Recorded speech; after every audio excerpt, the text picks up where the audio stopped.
Hello, and welcome back to the Muni CreditCast. I'm Mike Stanton, BAM Mutual's Head of Strategy and Communications, and welcome to Episode 5, Mud Season.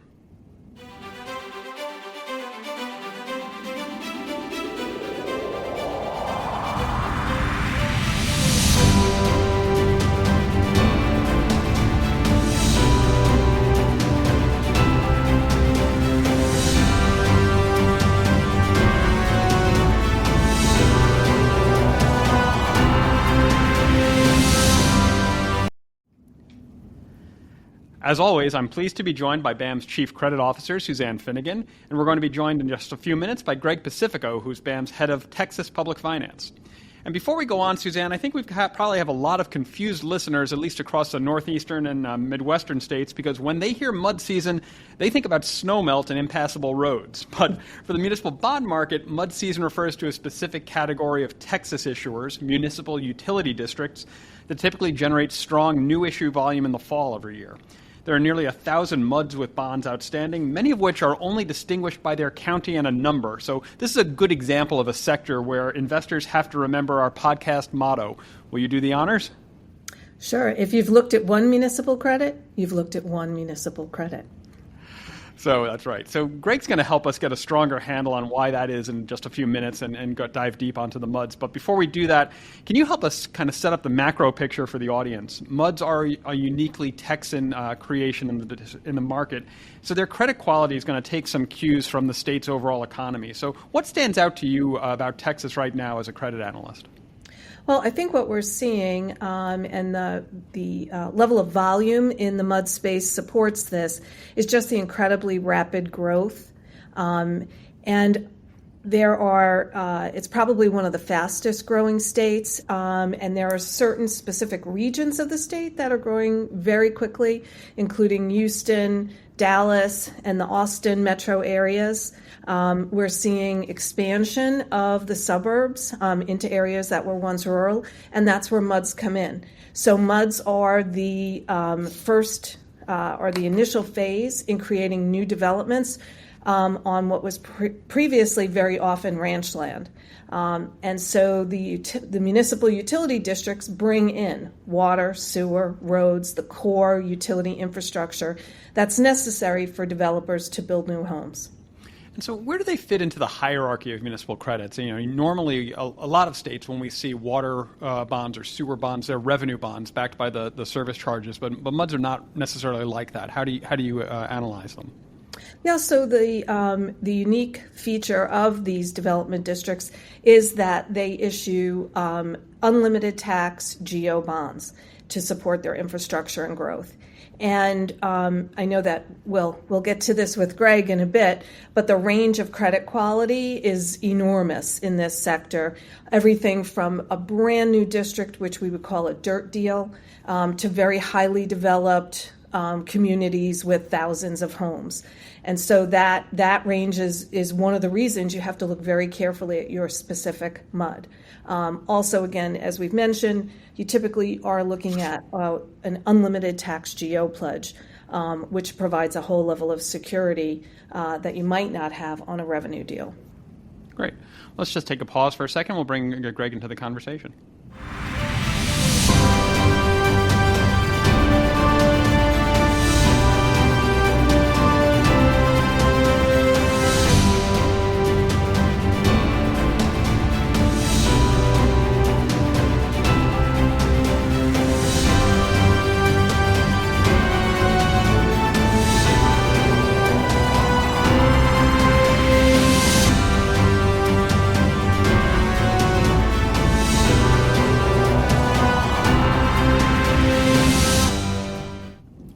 Okay, so now, as mentioned, we're joined by Greg Pacifico. Greg is the head of Texas Public Finance for Build America Mutual. Greg, thanks for being here. Can you give us some sense of the history of municipal utility districts in Texas? You know, how many are there? What kind of infrastructure do they build? What are these places? Sure. Thanks, Mike. The municipal utility districts in Texas have been around for decades.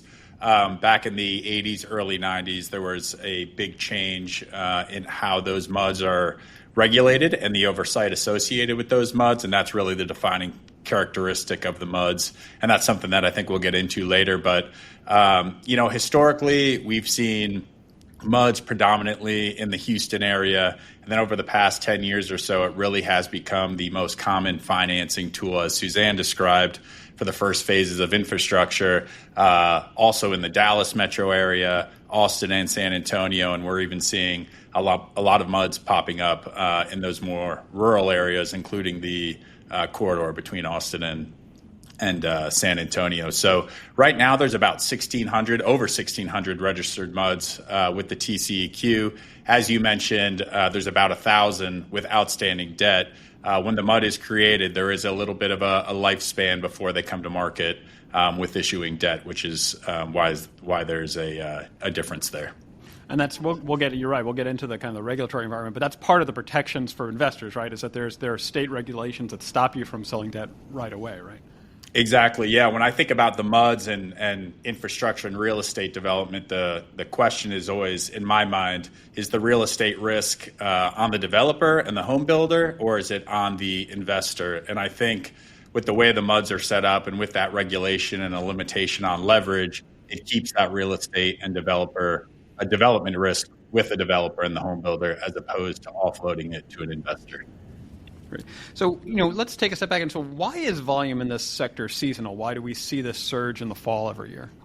Yeah, it really comes down to the tax cycle in Texas. So typically, preliminary assessed values come out in the summer. Those values are often protested by residents within a given area, and then within early fall, you have a certification of those values. Once those values are certified, your taxing entities, including the MUDs, know exactly what tax rate they can levy and the revenues that's going to produce. So in other words, they're able to predict what kind of debt they're able to support, and they're able to understand what their debt ratios are going to look like relative to their certified taxable values. So that is incredibly important for the early stage MUDs, because every dollar of tax revenue and every dollar of certified value makes a very big difference. And then once you're in that cycle of issuing off that certified, it's very common to then do so on an ongoing basis around the same time of the year.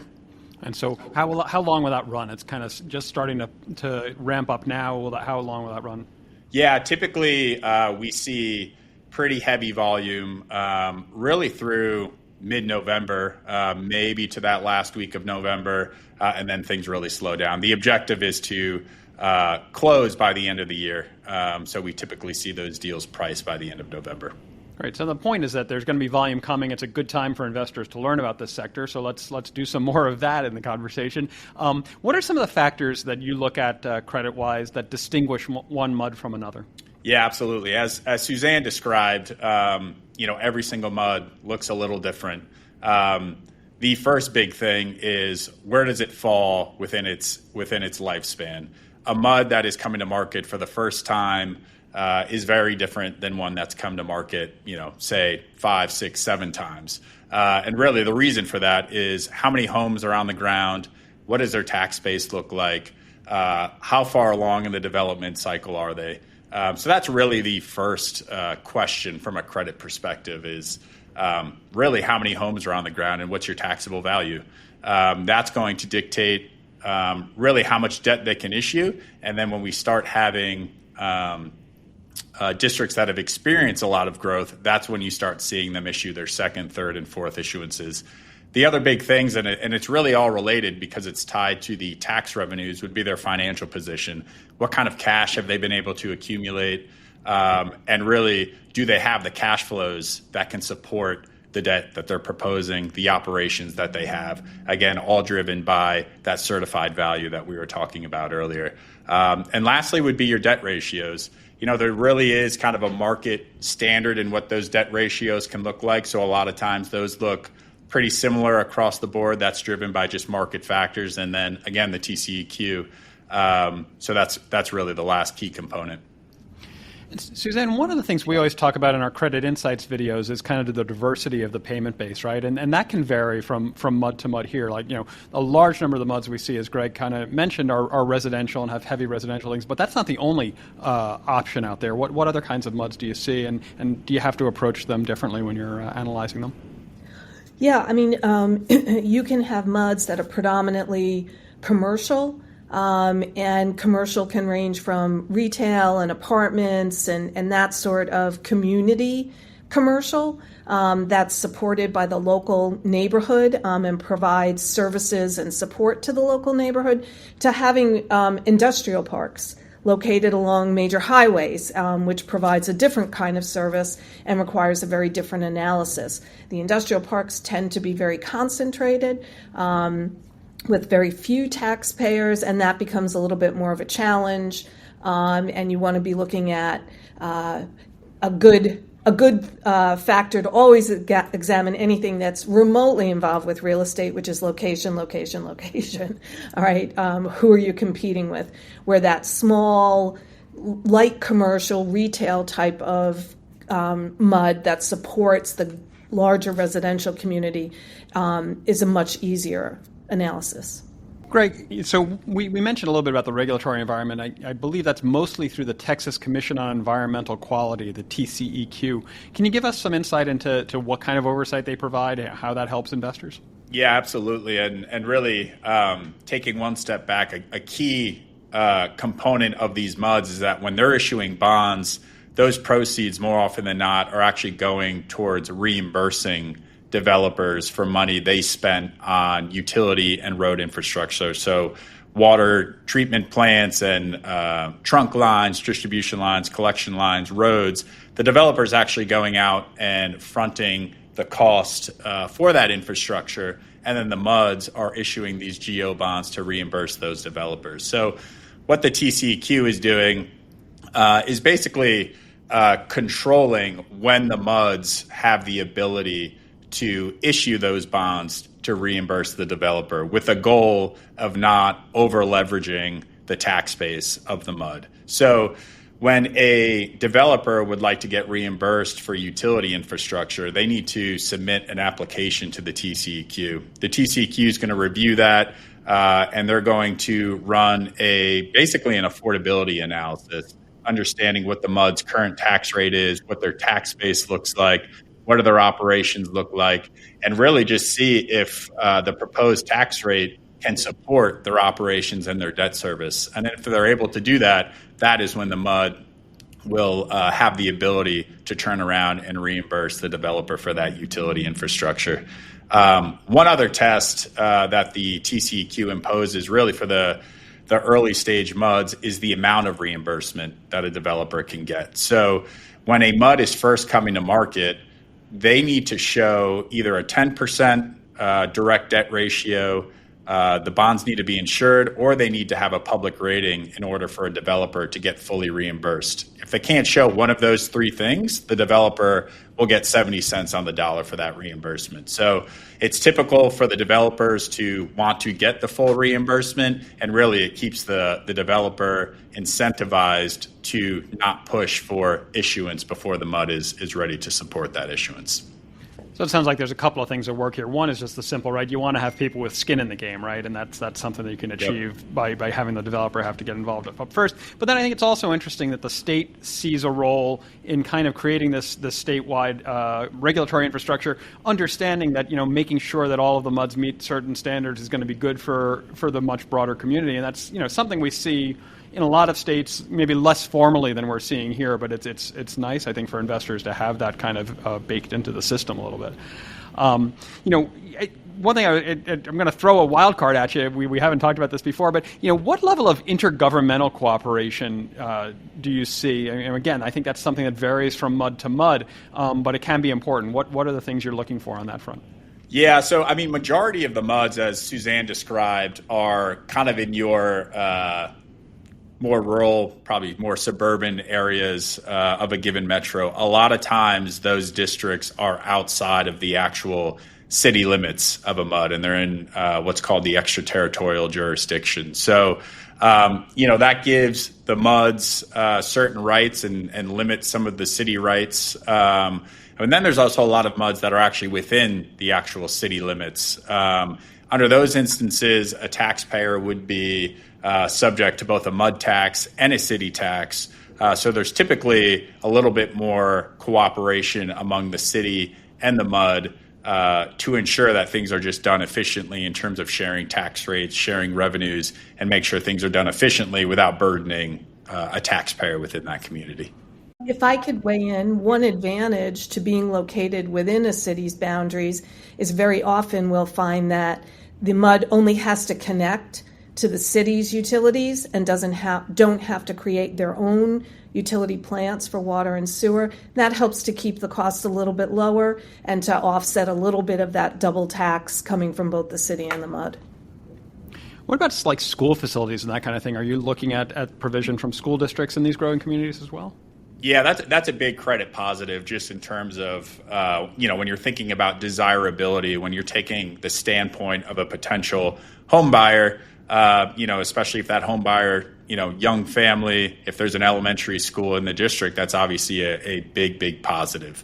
So a lot of times what goes on here, the developer actually, they'll purchase the land, they'll be developing the land, and then a lot of times they'll be donating property to the local school district to provide for an elementary school site, really for its residents within the community. That's typically for a bigger community where you have, an expected number of students that would be attending those facilities. So that's a big positive from our mind, just in terms of creating a community that's going to be attractive to potential home buyers. And so, so you mentioned, Suzanne, plugging into existing utilities, and that kind of leads to the question. Water supply is a concern across a lot of places in Texas. Can you provide any more insight into how you incorporate that into your analysis?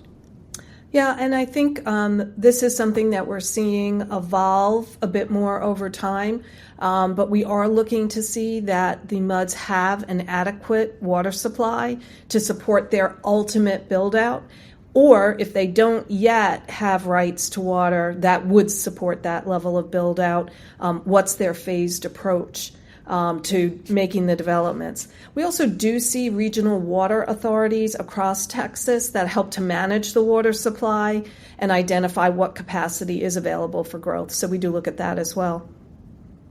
Yeah, I'd add, Mike, too, that on the TCEQ level, we're obviously very focused on the financial feasibility of these bond issuances, but they also do an engineering component to address water supply capacity, wastewater treatment capacity, and things of that nature. And so, I think just kind of like one last question to wrap things up, and it's the what else can go wrong question, Suzanne. These, again, when BAM insures these transactions, it's a long-dated maturity oftentimes because it is long-lasting infrastructure. What do you watch for over the life of these transactions to see what could go wrong? I think it's, as Greg pointed out, identifying what stage in the life cycle the MUD is at. Obviously, in the early stages, there's a lot of growth, and there's a lot of growth expected. We really only insure deals that can support the debt based on the level of growth, the level of development that's in the ground. But I think that is one issue. We have been looking very carefully at the impact of higher mortgage rates on the sale of homes in these communities. But we've seen the home builders in particular be very nimble about this, and they are offering initial mortgage rates that are below market through their own captive financial companies. And that has helped, I think, to support the continued sale and occupancy of the homes. Great. Well, and this has been a great conversation. I'm going to be at the risk of being a little bit on the nose here. It does feel like this is a sector where bond insurance makes a lot of sense, right? Greg, you and your team down in Texas have built a very well-oiled machine for looking at the various factors, and you've built a database of different MUDs. I'm not sure how many MUDs BAM has insured. I don't know if you have that number on hand, but it's well over 100, right? Absolutely. Yep. And so you have those comparisons from the baked in, so you can understand as the new MUDs come in how they rank or how they stand versus other historic things. So it's a very easy comparison to make. Might not be efficient for an investor to make it on a one-off basis, but hopefully some of the things we talked about today can give them insights on where to start. Well, thank you both for your time today. Thank you to the audience for listening. Thanks for everyone joining us on this Muni CreditCast from BAM Mutual. We do post new content on the last Wednesday every month, so subscribe wherever you get our podcasts. Also, please feel free to send us any questions. We'd love to address a mailbag at the end of these podcasts. You can email us at creditinsights@buildamerica.com. Once again, BAM Mutual is rated AA with a stable outlook by S&P Global Ratings, and all the bonds we insure carry that rating. We've insured more than $150 billion of debt for essential infrastructure in more than 6,000 communities across the United States. So again, the BAM team has a great national perspective. We'll look forward to seeing you next month and share some more insights.